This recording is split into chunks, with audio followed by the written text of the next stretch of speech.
تو ہم ہی کہیں دفن کیا جاتا ہے تو کفن پہنا کے، پھر اس کے بعد ہوتا کیا ہے؟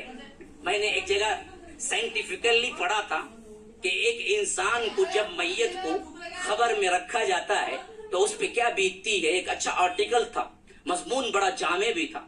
وہ کہتا ہے کہ ہم نے جب سائنسی لحاظ سے تحقیق کی تو یہ جسم جو ہوتا ہے نا، اندر جو جاتا ہے، تو اس میں سب سے پہلے تغیر جہاں ہوتا ہے وہ ناخنوں میں ہوتا ہے. ایک دن ایک رات کے اندر ناخن جھڑنا شروع ہو جاتے ہیں، اور پھر اس کے بعد اندر سے باڈی پکنا شروع ہوتی ہے، اور 3 دن نہیں گزرتے ہیں باڈی پوری کی پوری پک کے ایک ہی جگہ ہوتی ہے جہاں پھٹنے کے لیے اس کے لیے راہ ہوتی ہے، وہ پیٹ ہوتا ہے، اور پیٹ پھٹ جاتا ہے. 3 دن بھی نہیں ہوتے گزرتے، پیٹ اس کا پھٹ جاتا ہے. اور پیٹ پھٹتا ہے تو جو غلاظت اور جو بدبو وہاں سے نکلتی ہے نا، اتنی تیز اور زہریلی ہوتی ہے اس بدبو سے کہ اطراف کے جتنے حشرات الارض ہیں، جتنے کیڑے مکوڑے اور زہریلے ہیں، وہ تمام کے تمام اس بدبو کو سونگتے ہی پہچان لیتے ہیں کہ آج نئی دعوت ہے، نیا بکرا آیا ہوا ہے، کھانا ہے ہمیں. ہاں، اللہ نے وہ سینس رکھا ہے اس کے اندر. جب پیٹ پھٹتا ہے نا، وہ پیٹ پھٹنے سے جو زہریلی گیس نکلتی ہے اور وہ غلاظت نکلتی ہے، تو وہ تیز تار جو بدبو ہوتی ہے، وہ بدبو زمین کے اندر پھیلتی ہے خبر میں. تو سائنسدان لکھتے ہیں، کہتے ہیں کہ وہ دراصل جیسے ہی آگے جاتی ہے تو مٹی کے اندر جو حشرات الارض ہیں اور خاص کر زہریلے کیڑے مکوڑے ہیں، ان کو وہ سینس جیسے ہی لگتی ہے، ان کو معلوم ہو جاتا ہے کہ نیا مردہ ابھی دفن ہوا ہے، کھانے کے لیے جمع ہو جاؤ، آج رات دعوت ہے. تو پورے کے پورے جمع ہو جاتے ہیں.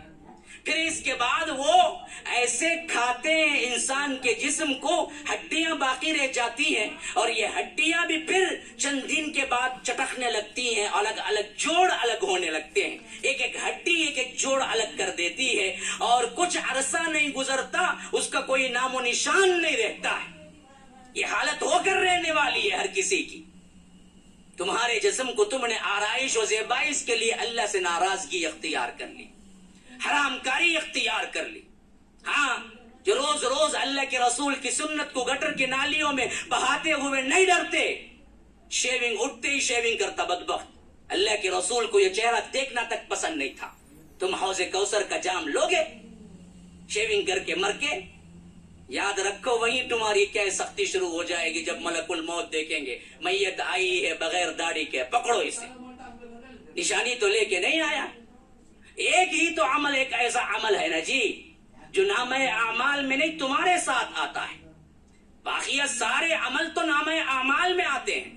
ایک عمل وہ ہے جو تمہارے ساتھ آتا ہے، وہ ہے داڑھی. داڑھی لے کے جاؤ گے تو کم از کم کیا ہے، ملائکہ جیسے دیکھیں گے پہچان لیں گے کہ یہ دراصل رسول کا امتی آیا. لیکن ہم نے تو اس کا بھی لحاظ نہیں رکھا.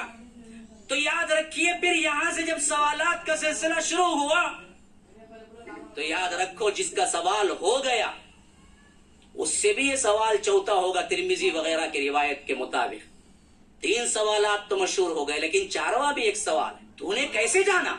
جو بندہ جواب دیا ہے وہ کہے گا قرأت کتاب اللہ وآمنت وصدقت بہ، میں نے اللہ کی کتاب پڑھی، اس پر ایمان لایا، اس پر تصدیق کی. اور جو بندہ کبھی قرآن پڑھا ہی نہیں، باپ دادا کے دین پہ تھا، یاد رکھو وہاں جھوٹ بول سکے گا؟ اللہ کی قسم کھا کے پوچھتا ہوں، بیٹھنے والے جو ہیں کبھی جنہوں نے قرآن کو چھوا تک نہیں، جب فرشتے جواب کے لیے پوچھیں گے، اگر تم جواب دے بھی چکو، کیسے تجھے معلوم ہوا؟ کیا جواب ہے تمہارے پاس؟ جنہوں نے کبھی قرآن کھول کے پڑھائی نہیں، کبھی تم نے دین سکھائی نہیں، عقیدہ سکھائی نہیں.